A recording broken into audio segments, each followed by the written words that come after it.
Mechi ya tarehe 4 ni mechi ambayo kwetu sisi mashabiki wenu tunaitem kama fainali.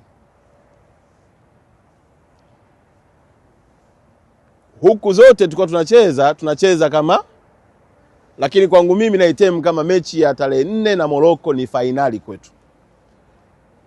Dunia yote inasubiri kusikia habari moja tu, na ndio itakuwa habari ya dunia. Morocco imetolewa na Tanzania AFCON 25 nyumbani kwao. Hakuna story nyingine duniani inayotakiwa kwenda.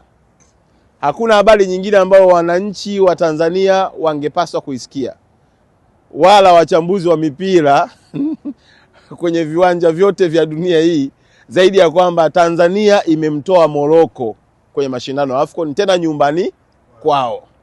Haitajalisha nani amechukua kombe baada hapo. Yaani achukue kombe mtu yeyote, lakini story ni kwamba Tanzania ime knock out Morocco home ground.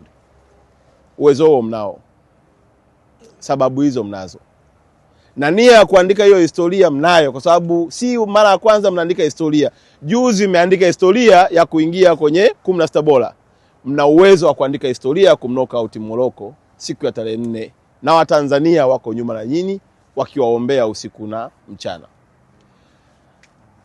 Na niombe kupitia fursa hii, niwaombe wa Tanzania, mashabiki wa Morocco watajaa uwanjani. Na kwa taarifa nilizopewa ni kwamba mpaka sasa hivi tiketi zimeshaisha, na uwanja ule unabeba watu sio chini ya 65,000.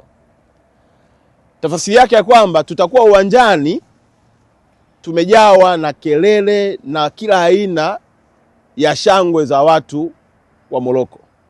Yawezekana sauti zetu za Watanzania tutakao kuwa mle uwanjani zitakuwa chache, lakini mimi nakwambia na nakuomba uamini ya kwamba sauti za Watanzania zaidi ya milioni 60 zitakuwa na wewe uwanjani kwa kila sekunde unaokuwepo ndani ya mechi. Ziba masikio, ubakiza kusikia kipenga na maelekezo kumwangalia kocha anachosema, lakini sauti yako au masikio yako yafungue usikie kelele za Watanzania ambao watakuwa kwenye vibanda, watakuwa kwenye mahoteli, watakuwa kwenye nyumba zao, watakuwa kwenye ofisi wakikuangalia wewe ukiliwakilisha na kulipigania taifa la Tanzania. Ukifanikiwa hivyo, maana yake zile vurugu hazitafanya nini? Sio mpaka kuna zile tochi zao zile za kupiga kwenye macho, unahangaika hivi, ukapigiwa kelele hiki, ukafikiri labda kuna faulo hapo, kuna watu wengine mpaka unasita kuchukua mpira. Lakini mimi nakuomba ndugu yangu, mchezaji wetu, shujaa wetu, mpambanaji wetu, mwenye nembo ya Tanzania, ziba masikio kwenye ule uwanja, fungua masikio kusikiza Watanzania ambao watakuwa pamoja na wewe. Tukifanikiwa tutakuwa tumepiga hatua kubwa sana.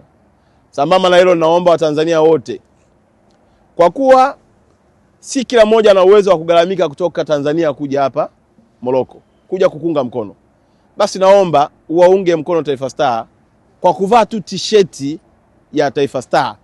Uwe uko kufanya kazi kwenye bar, uwe uko kwenye daladala, uwe uko kwenye kibanda, uwe uko kwenye benki. Ningeomba Watanzania wote siku ya tarehe 4, ikiwezekana kwa sababu ni Jumapili, nenda kanisani na jezi yako ya Taifa Star, kwamba nawaombea makamanda walioko Morocco waliwakilishe vyema taifa letu. Tukifanya hivyo tutakuwa tumewatia moyo sana.